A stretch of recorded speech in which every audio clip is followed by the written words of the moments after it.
Olá, retomamos agora o 5º Fórum AIDS e o Brasil. Neste último bloco, eu vou conversar com André Canto, documentarista e diretor do projeto Olhares HIV e AIDS no Brasil. Letícia Bahia, psicóloga e diretora de Relações Institucionais do projeto Asmina.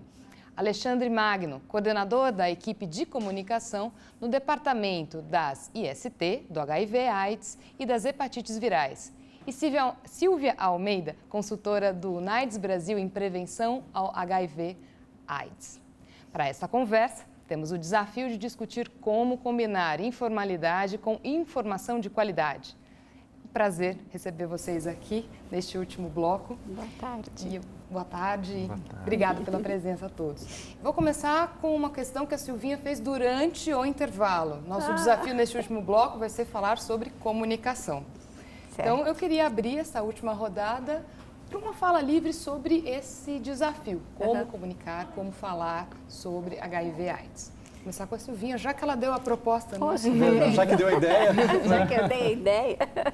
Então, eu acho que o que mais a gente discute hoje em dia com relação à prevenção é como comunicar essa prevenção, né? Como é que nós temos, eu vejo assim, nós temos dois grupos. Nós temos os grupos mais vulneráveis, para quem a gente tem ações mais incisivas, mas a gente tem um grande grupo também que é uma população em geral e que a gente brinca muito, que é a população fora da nossa caixinha, né? Então, é sempre muito difícil a gente conseguir pensar como é que a gente leva uma informação para esse público todo, né? Então, eu acho que assim, eu tenho ouvido falar muito e a gente tem pensado muito. Terminologia, como é que a gente fala, com qual público, como acessa, como a gente ouve, né, essas pessoas, para a gente poder falar com eles numa linguagem que chegue, que atenda, né?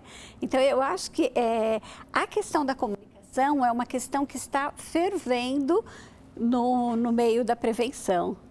E eu acho também que vai muito também quem fala o quê e para quem, a maneira como fala. Eu trabalho, eu sou consultor para o Ministério da Saúde, para essa área de comunicação, já trabalho há algum tempo. E a gente tem visto agora com as mídias sociais, a gente consegue ter um contato muito grande com o público. É praticamente imediato às vezes, as boas e as más reações, mas isso tudo para nós é muito rico.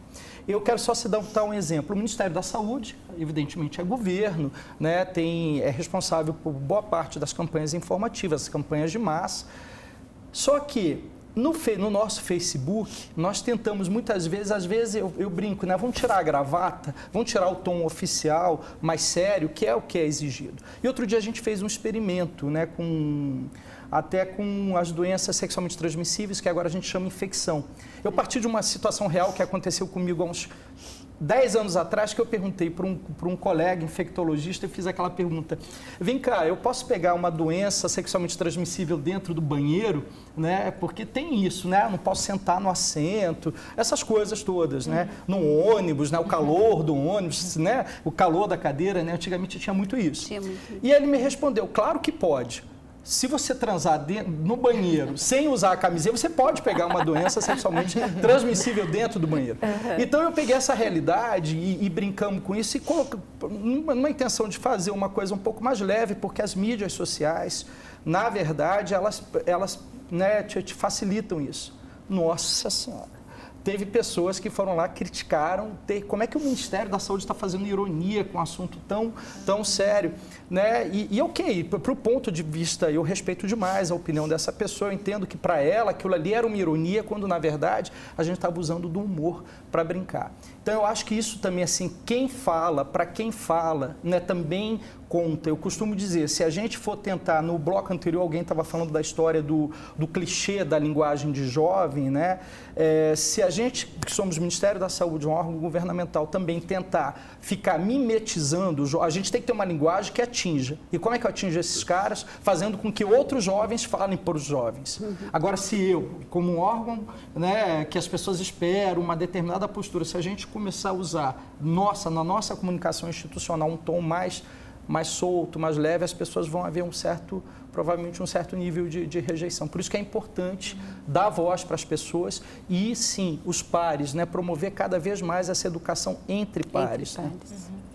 Eu queria complementar uma coisa, na verdade, trazer um assunto em relação à comunicação e essa informalidade.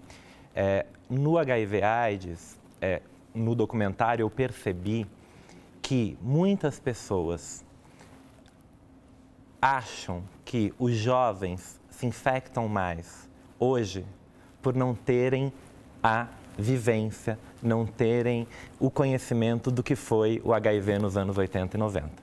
E muitas outras pessoas discordam desse assunto, né? O que a gente fala um pouco a prevenção através do medo, né? E a mesma coisa acontece na informalidade. Quando você tenta comunicar de uma forma mais informal, de simplificar, né, o que é o HIV e a AIDS hoje, você recebe uma crítica muito grande, né? Porque dizem que você está banalizando. Então, qual é esse ponto, né, esse equilíbrio entre dizer o que é real, que hoje, né, a infecção por HIV é uma infecção considerada pela Organização Mundial da Saúde como uma doença crônica manuseável, como a diabetes e a hipertensão.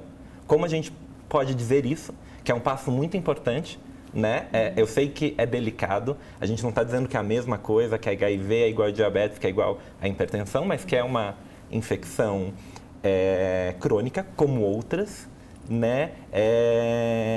Sem, né, afrontar as pessoas que acreditam que, a partir do momento que você simplifica uma questão, você faz com que as pessoas deixem de ter cuidados. Quando, na verdade, para as pessoas terem cuidados, elas têm que ter acesso à informação, elas têm que conseguir, no caso de uma prevenção combinada que a gente está falando aqui, é muito complexo, são muitas coisas. Não é simplesmente, né, como já foi um dia, é só a camisinha. Então, ela tem que ter contato com aquilo, estudar aquilo, entender aquilo, criar, entender o que é legal para ela, né? Então, isso sim é importante. A gente dá essa informação, né, preparar as pessoas para que elas façam a sua escolha. Mas a gente sempre fica esbarrando nessa questão da informalidade, da banalização.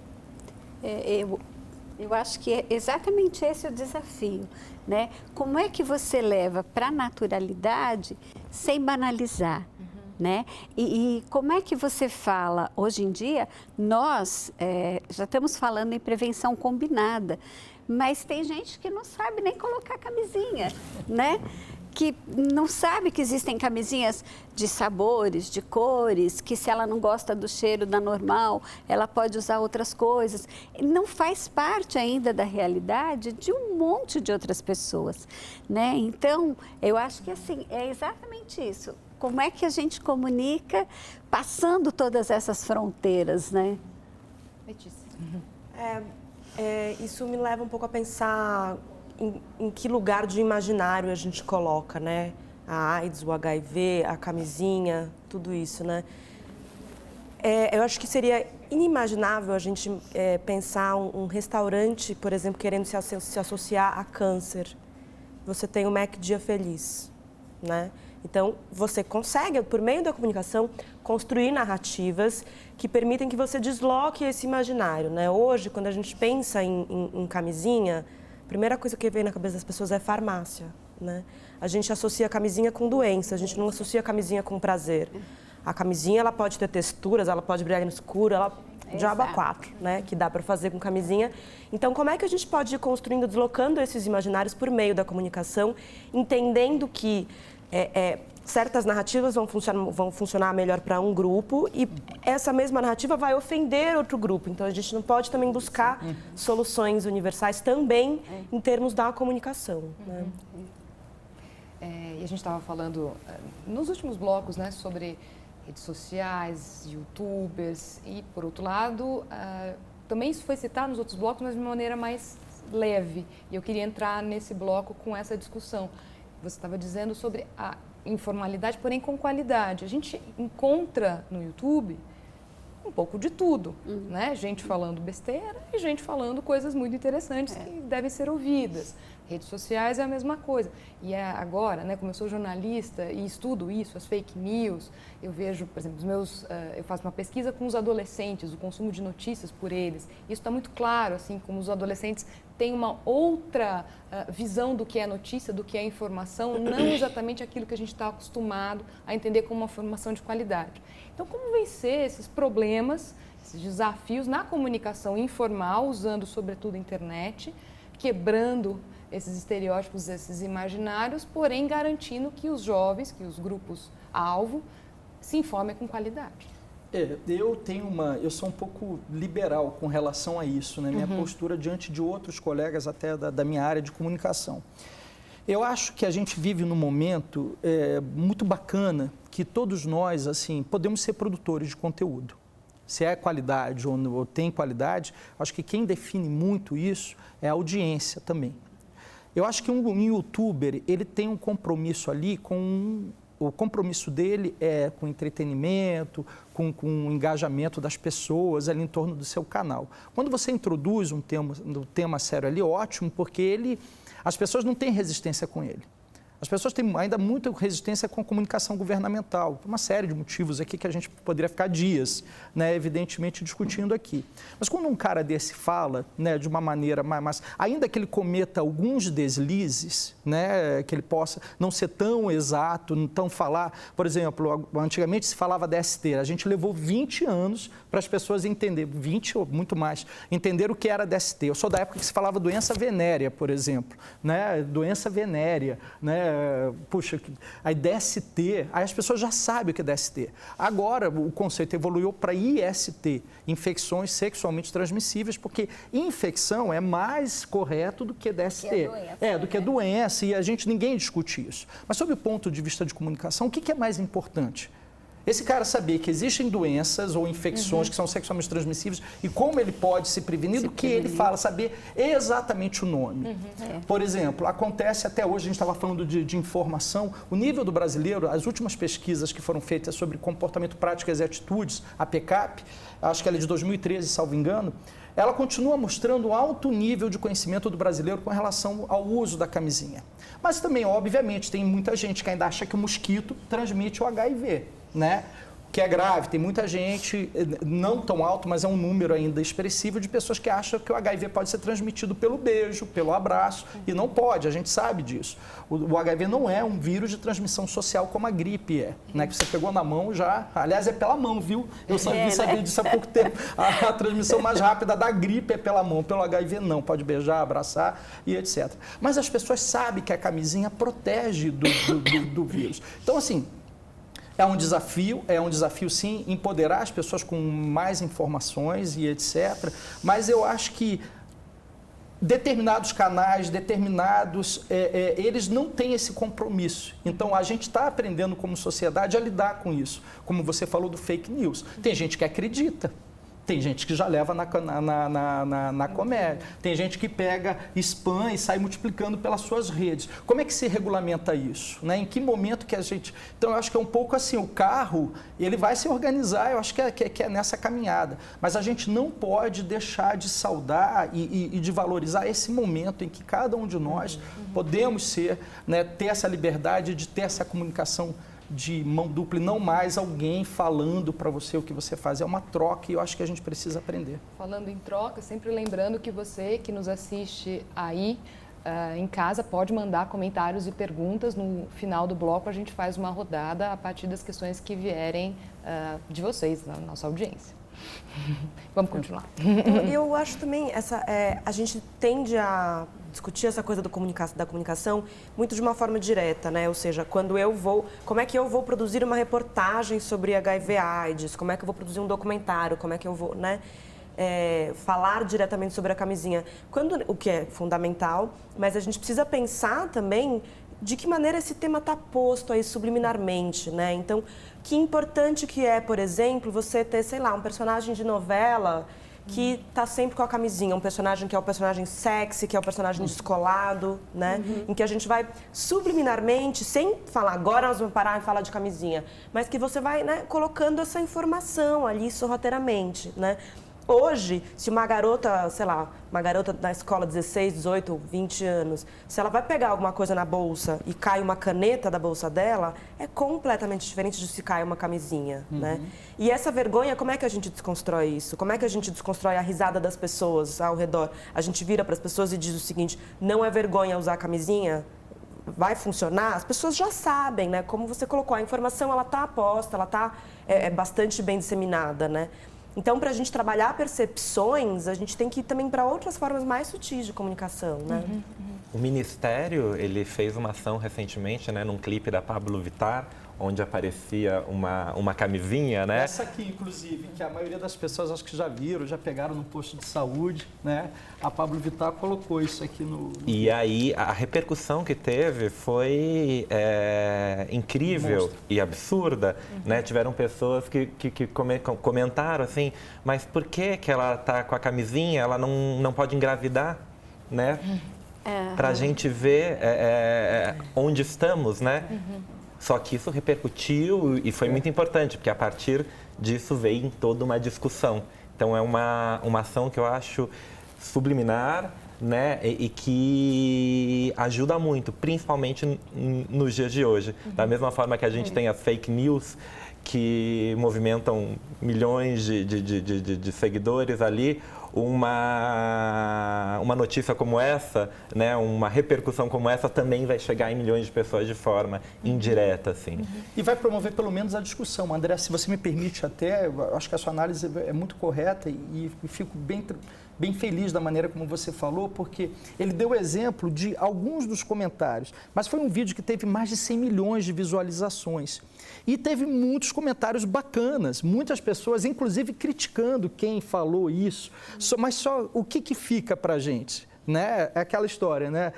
Fica, uma meia dúzia de pessoas no universo de 100 milhões que viram se manifestaram de uma maneira preconceituosa, assim, muitas vezes, e de desinformação, né?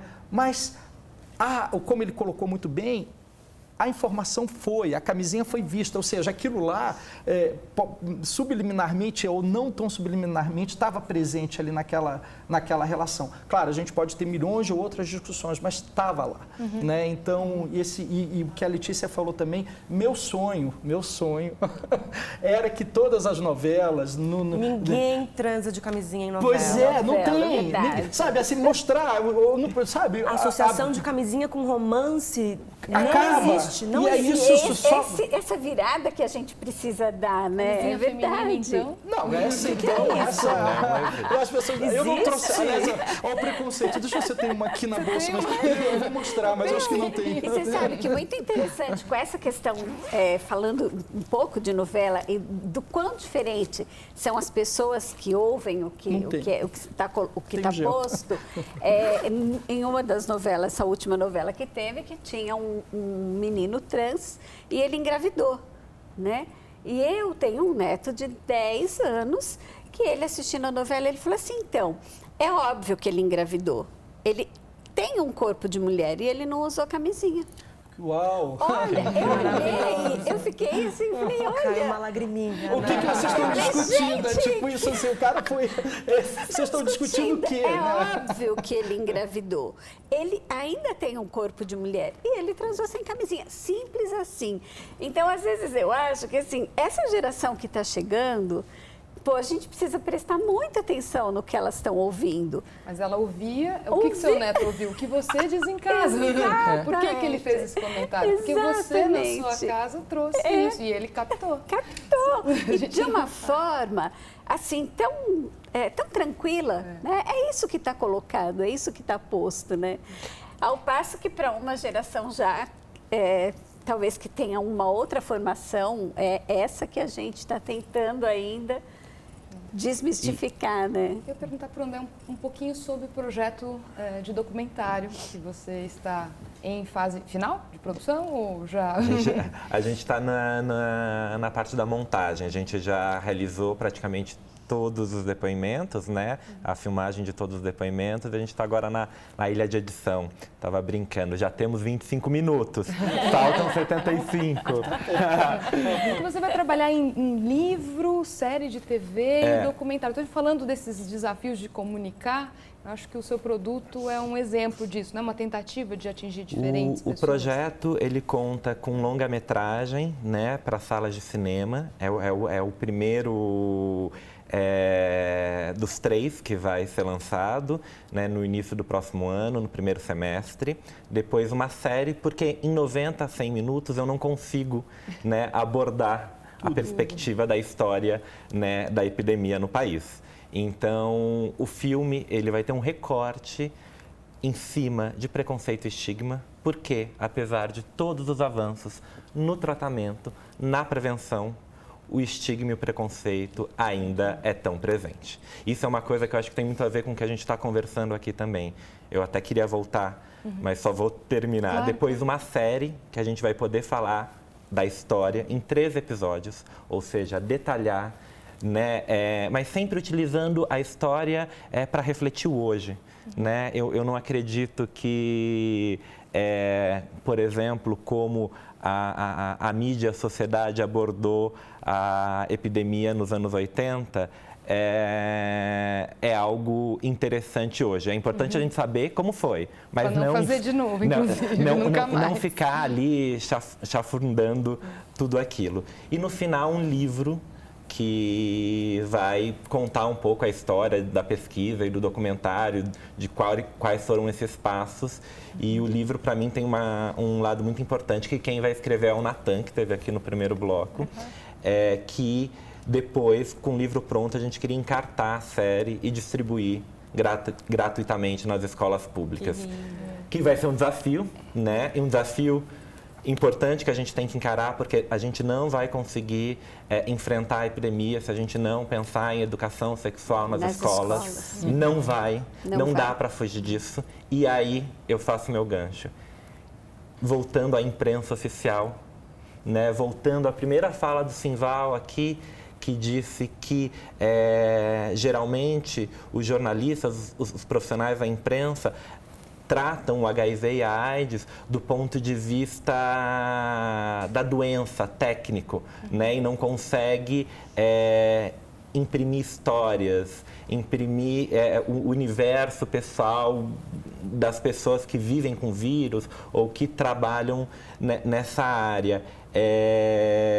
Você tentou fazer, não? É o que eu estou tentando fazer. Voltando à novela, você vê, novela sim, outra também, você tem um personagem com câncer. E a trajetória épica, sofrida desse personagem com câncer, e cai o cabelo e tralalá.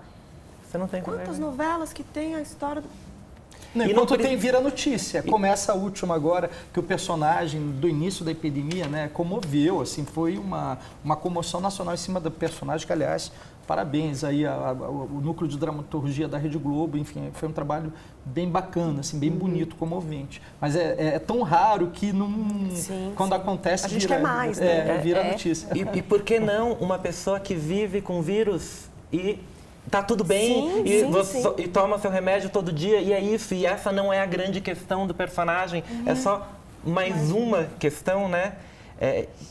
Mas o que eu estava falando da imprensa oficial a gente só vai conseguir, o departamento, a gente tem muita ideia de, né, que o departamento de ST, HIV, AIDS, hepatites virais, ele é o responsável por resolver a epidemia do HIV e AIDS no Brasil. Isso não vai acontecer.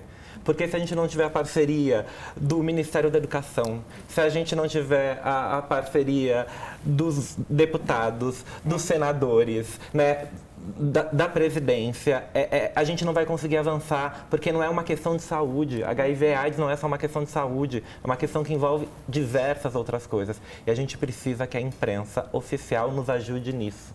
Exato. Comece a colocar todas essas questões de uma forma mais leve, né, com uma abordagem mais humana, para a gente começar a questionar os nossos deputados, os nossos senadores, os nossos vereadores, né, por exemplo, a importância da educação sexual na escola. Exatamente. As pessoas não estão se infectando, os jovens não estão se infectando mais hoje porque eles não conhecem o terror. Os jovens não estão se infectando mais hoje porque eles não têm informação. Né? A gente não fala sobre sexo, gênero, sexualidade. Qual é o subsídio que a gente está dando para esse jovem para que quando ele vai iniciar a sua vida sexual, ele inicie com segurança? E né? mais do que isso, e que ele consiga ter um pensamento crítico de saber diferenciar o que é um fake news, do que é uma bobagem, uma brincadeira, do que é uma informação correta.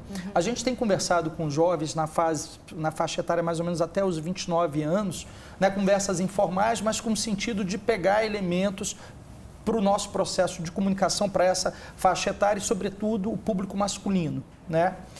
E a maioria tem uma pergunta que a gente sempre faz, onde você pega informação sobre HIV? A maioria é na internet. Então, assim, tem muita coisa boa na internet, eu não vou demonizar, mas tem muita coisa ruim. E se você não tem esse parâmetro, né, assim, se o cara não tem com quem conversar na família, né, se a escola não faz, onde ele vai pegar? Exato. Uma população que não tem o hábito, né, e pesquisas mostram que o homem ainda é mais grave nesse sentido de procurar o médico de uma maneira, ou serviços de saúde, né, de uma maneira profilática, preventiva, para ver se está tudo bem, onde esse cara vai se informar? Né? Então, não dá conta. O Ministério da Saúde faz, em média, 2 campanhas de massa, né, por ano, que é o que os recursos permitem, e algumas ações. Né? Esse ano de 2017, que está acabando, nós estivemos presentes nas paradas gays de algumas cidades, na festa do peão boiadeiro, Parintins, mas a gente sabe que não é suficiente. Precisa de muito mais. Mas os estados, os municípios, o André fala da escola, é fundamental que a escola volte a falar sobre isso. Mas a família também. Né? Que as pessoas, a gente perca essa vergonha de achar que o sexo precisa falar. Né? Os meninos hoje com 10 anos, eles vão ter acesso à internet. Não adianta o pai falar que não, que eles vão ter. Então é melhor que se eles tiverem ter acesso, né, que tenham, pelo menos dentro de casa, um arcabouço, sabe, de informação e de orientação para falar, olha, o que é legal, o que não é legal. Né? Respostas como o do Neto da Silva. Exatamente.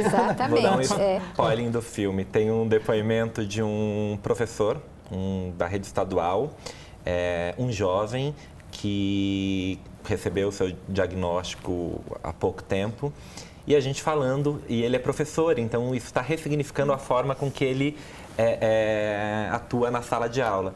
E ele disse que crianças de 12 anos, né, ele não é incentivado a falar sobre sexualidade, né? Até a matéria, no caso dele, geografia ou história, não me lembro, mas ele falou que as crianças de 12 a 13 anos assistem pornografia, assistem vídeos pornográficos na internet. Então, as perguntas que chegam são perguntas assim tão absurdas e profundas que eles começam a achar que aquilo que eles veem na pornografia é sexo. A educação sexual hoje é o RedTube. Não é um assunto que a gente possa não trabalhar. Ele vai chegar. E hoje, né, a molecada está aprendendo o que é sexo e como eu devo me comportar ali, né, na pornografia. Então, você vê os meninos com uma expectativa de que eu vou gozar e vai ser um copo desse tamanho, cheio de sêmen. É um sexo que é uma predominância absoluta de relações sem camisinha. É um sexo que é muito predominantemente heterossexual, com um subjugo muito forte da mulher, né? Então, assim, o assunto está posto, né? A questão é a gente tem que justamente disputar e temos que ter essa conversa. Existe a fantasia de que conversar com os jovens sobre sexualidade é estimular a transar, né? Que é uma bobagem. Eu acho que tem um paralelo com a alimentação, né? Se você discutir alimentação, se você discutir educação alimentar, o que acontece? Saúde, né? Você promove uma alimentação mais balanceada, mais reflexiva, com o sexo é a mesma coisa, né? E eu ainda penso que a gente ainda tem um problema anterior a esse de falar com os jovens sobre sexualidade. Porque geralmente os pais dessas crianças, desses adolescentes, desses jovens, também não tiveram educação sexual, também não entendem as fases da sua vida, da infância até a vida madura, também foram criados cheios de tabus, né? Então, assim, há necessidade, sim, de falar com as crianças na escola, sim, mas eu acho que também a gente precisa conversar com esses pais. Então, é um problema, é um desafio além do que a gente imagina ainda, né? Os casos de HIV entre os idosos também aumentam. Sim, aumentam. Faz parte dessa geração que exatamente. nunca conversou sobre essas questões. Não, e se viu empoderada, né? A partir, desculpa, o André se viu empoderada. A gente até brincava alguns anos atrás, né, quando a gente começou a observar um aumento de casos de AIDS na população acima dos 50 anos.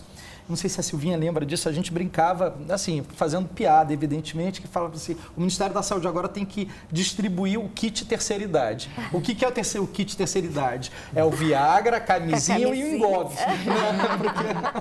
Para o pessoal ficar tranquilo. A gente brincava com isso. Mas as pessoas estão redescobrindo a sua sexualidade agora, né? Enfim, tem várias pesquisas mostrando essas pessoas que a gente pensava que vovô e vovó não fazem sexo ou não tinham mais desejo. Desculpa, eles fazem e eles têm desejos, continuam tendo desejos. Verdade. Alexandre, você sabe que uma vez eu estava conduzindo um grupo com jovens, pessoas com síndrome de Down, uma série de deficiências e tal, físicas, intelectuais, e era um grupo sobre prevenção de gravidez e IST, uma oficina, e no final uma roda de conversa.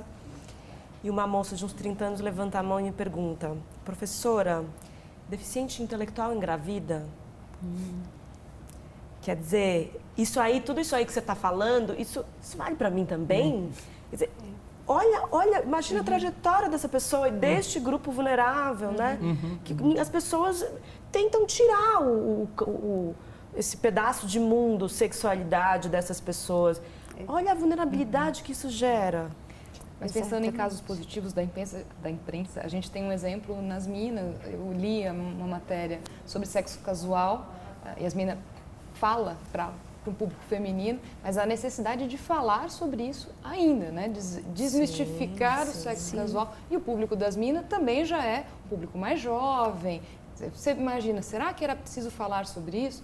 Vocês mostram que sim, é preciso, e imagina a repercussão que deve ter acontecido. Muito. A gente tem uma coluna na revista As Minas que é o Divã das Minas. É uma sessão que é aberta para leitoras escreverem, contarem suas histórias, fazendo algum link com reflexões feministas ali, né?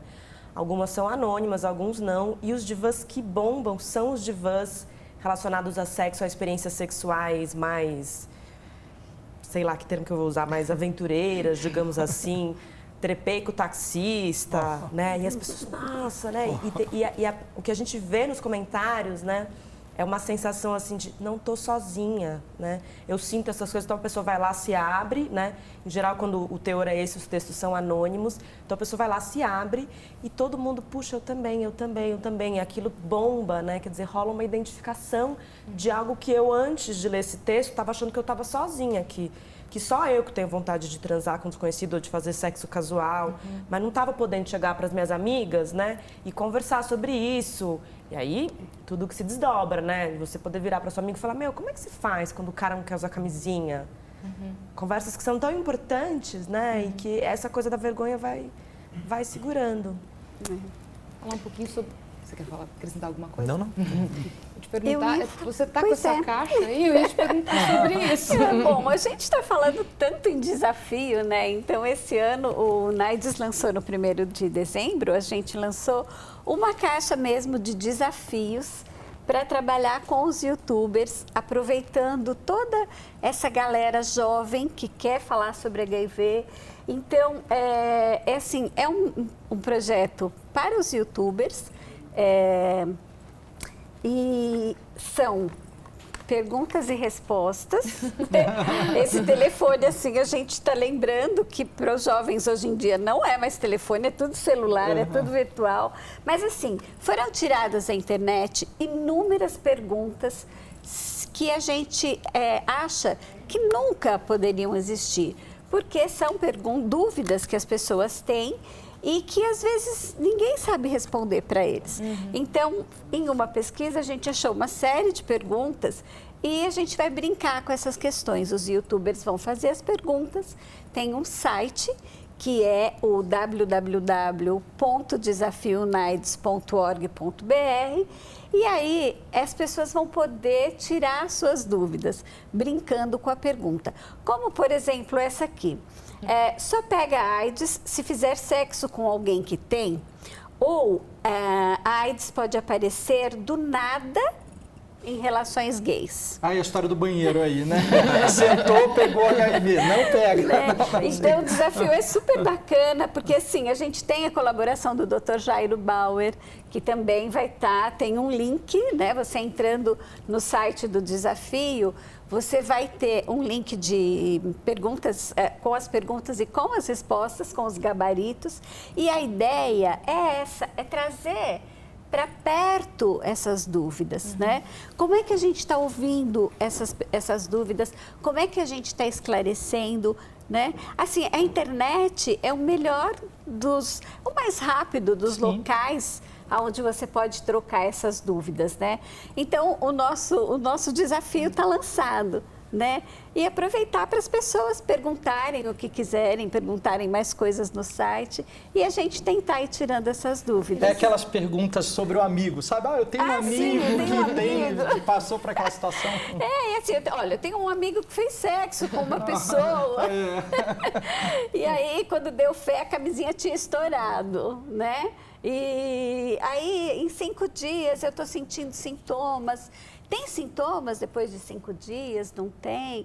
Então, assim, são dúvidas, muitas dúvidas que as pessoas têm e que a gente está procurando uma forma de ajudar a esclarecer. A gente vem falando do AIDS desde o primeiro bloco, aproveitar a sua presença aqui. Quer falar um pouquinho sobre o que é, os objetivos? Então, a UNAIDS tem... Eu estou há 2 meses fazendo parte da equipe do UNAIDS. E para mim está sendo um desafio, né? Estou muito feliz em estar podendo colaborar com essa equipe, mas a ideia é trazer mesmo para ajudar, colaborar ou com o Brasil ou com outros países a reduzir a epidemia, a conseguir uma zero discriminação, a fazer com que as pessoas saibam se proteger, levar informação.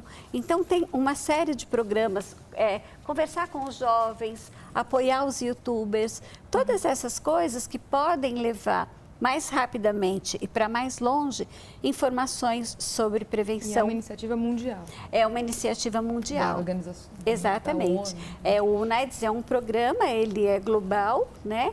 E aí segue um pouco da característica global e também respeitando as diversidades e as especificidades do Brasil, a gente vem tentando aí colaborar com o governo, colaborar com a sociedade civil, para que a gente consiga voltar talvez a ser a melhor resposta de prevenção mundial, como a gente foi, né? Mas a gente ainda é, Silvinha. A gente ainda é, mas a gente também precisa... As pessoas confundem que a resposta do HIV é uma coisa de governo. Não, é do governo e da sociedade. Da sociedade, exatamente. Nós, quando falamos que a nossa resposta era boa, porque assim, é um conjunto de ações e iniciativas como essa, que não é só, não é só o governo. Então, nós somos ainda muito bons. Alô, pessoal, todo mundo junto pela prevenção. Vou aproveitar o seu telefone e vou não discriminação perguntas. Também. Isso, olha, podem ligar aí que a gente está ouvindo. A Silvinha responde, ela está online aqui, ao vivo. Obrigada. Vou começar com um comentário que eu sempre gosto. Ótimo exemplo do espaço que poderia ser criativamente explorado nas novelas. Foi a Anne, do Distrito Federal, que fez esse comentário. Outro comentário aqui, o Gil Casimiro, do Distrito Federal. Parabéns pelo programa, excelente discussão. E temos também uma pergunta. Beijo para ele. Como debater e expor na mídia esse tempo em um momento social tão polarizado como o que vivemos agora? Que aí complica tudo. A resposta vale $1 milhão. Eu tive uma vez no programa Fala Que Eu Te Escuto, da Record. Gravamos, é à noite, é ao vivo, começa meia-noite, sei lá. O carro da Record foi me buscar e de repente estacionou na frente do Templo de Salomão. O estúdio do programa é dentro, eu assim, né? Uau! O apresentador é um pastor, estávamos lá no palco, o pastor, a esposa do pastor, assim nomeada, né? Fulana de tal, esposa do pastor, eu e não me lembro, não sei o que lá, Bulhões, bispo da Universal, deputado federal pelo PRB. Né? Eu fui achando que, gente, eu vou apanhar, ou vou ter que bater muito, como é que vai ser isso? Eu encontrei um ambiente muito menos conservador do que eu imaginava, muito menos.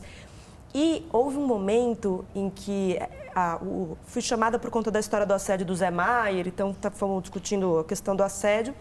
A conversa foi se desdobrando e, de repente, eu falei assim, nós estávamos falando sobre, precisamos discutir com as crianças na escola, precisamos discutir, né, isso é o seu corpo, e você tem consentimento e tal. E eu olhei, e todo mundo concordando comigo, né? E eu olhei e falei assim, gente, nós estamos falando de gênero nas escolas. E essa galera está concordando. Em nenhum momento eu nomeei, né? Eu falei educação de gênero e tal, porque eu acho que se tivesse botado o título, eles iam falar, não, isso, né? Mas, quer dizer, eu acho que quando você vai apresentando as ideias de maneira um pouco mais sorrateira, sem ser uma coisa tão panfletária, tão, né, a bandeira e tal, quando você diz para as pessoas, olha, você não acha que discutir sexo um pouco como discutir alimentação melhora a questão da prevenção? Olha, você não acha que uma criança precisa ser ensinada que o corpo dela é dela e que ela que vai decidir quem vai tocá-la? Quem é que vai discordar disso? Né? E aí, depois que a pessoa já concordou com tudo, você diz, pois é, isso que é educação sexual. Pois é. Tá vendo como você concorda? Porque às vezes também cria-se tanto pavor em cima de temas e de frases e de siglas, não é? Que a gente acaba deixando de levar de uma maneira mais suave, mais leve, a informação correta, né? Quando você disse agora há pouco, Letícia, que as meninas transam com taxista e depois elas precisam conversar sobre isso é sexualidade. E aí é uma fase do nosso corpo que vai ter desejo, que vai querer conhecer, que vai se tocar, que vai querer tocar outro, ser tocado. Isso para nós é tudo tabu e não é humano. Né? Então, acho que a partir do momento que a gente conseguir lidar com essas coisas com naturalidade, a gente vai conseguir avançar muito. E eu sempre digo, né, gente, se existe uma discussão entre nós, porque nós estamos aqui, foi porque alguém transou para a gente estar aqui. Então, isso é muito natural. Né? E eu acho que essa naturalidade, esse amor, ou esse sexo, ou esse relacionamento, ou seja lá o nome que se dê, é o que faz com que a vida aconteça, né? Então, eu sempre digo, a AIDS é um tabu porque ela é relacionada ao sexo. E anterior à AIDS, o sexo é tabu. Então, existe aí uma espiral que a gente precisa entender como é que a gente vai sair dele, né? Bem, eu espero que esse fórum, os 3 blocos de discussão, tenham contribuído para essa quebra de tabu, né? Para que a gente pense AIDS, IST, HIV de uma outra maneira, a gente repense isso no nosso debate social e também na nossa resposta enquanto sociedade, né? Como é que queremos responder a essas questões. E o nosso tempo, infelizmente, acabou. A gente agradece muito a presença, a discussão. Obrigada. Obrigada. E esta foi... Obrigado. Você quer acrescentar alguma coisa? Não, só falar para as pessoas que, assim, entrem nas nossas mídias sociais. A gente está com uma campanha nova no ar aí, Vamos Combinar, Prevenir, né? É viver, né? Então, sabe... Se tiverem sugestões, críticas, o nosso fanpage, a gente é um canal de comunicação também com o nosso público, que é IST, a nossa fanpage, né? IST AIDS HIV, HIV de hepatites virais, né? Procura a gente lá, curta, escreva, pode xingar, a gente está acostumado já, a gente responde com o mesmo carinho, né? Porque a população tem direito a ter acesso à informação e é o nosso dever responder. Faço o mesmo convite, Revista Asmina, no Instagram e no Facebook, para acompanharem a gente lá. E Projeto Olhares no Facebook, Olhares, né? HIV AIDS no Brasil, com estreia prevista para o ano que vem. Uma parceria também do NAIDS, né? Tenho que agradecer o NAIDS. O departamento também está super próximo, né? Então não tem como não agradecer a parceria desses 2 órgãos, o NAIDS em especial que está com a gente nesse projeto. É isso. Hashtag Desafio UNAIDS e todos os desafios que nós temos pela frente. Vamos A combinar. reunião faz vamos combinar. Bem, obrigada de novo. Você Obrigada. está em casa, viu a 5ª edição do Fórum AIDS e o Brasil, promovida pela revista e portal Imprensa, em parceria com o Ministério da Saúde e a SPM e apoio do UNAIDS. Muito bem. Bem, confira a cobertura completa desta edição no portal Imprensa. É só acessar portalimprensa.com.br. E se você não conseguiu acompanhar o fórum na íntegra, os vídeos de cada painel estarão disponíveis em breve no portal Imprensa, assim como os vídeos de referência e das edições anteriores. Muito obrigada pela sua audiência e até a próxima edição.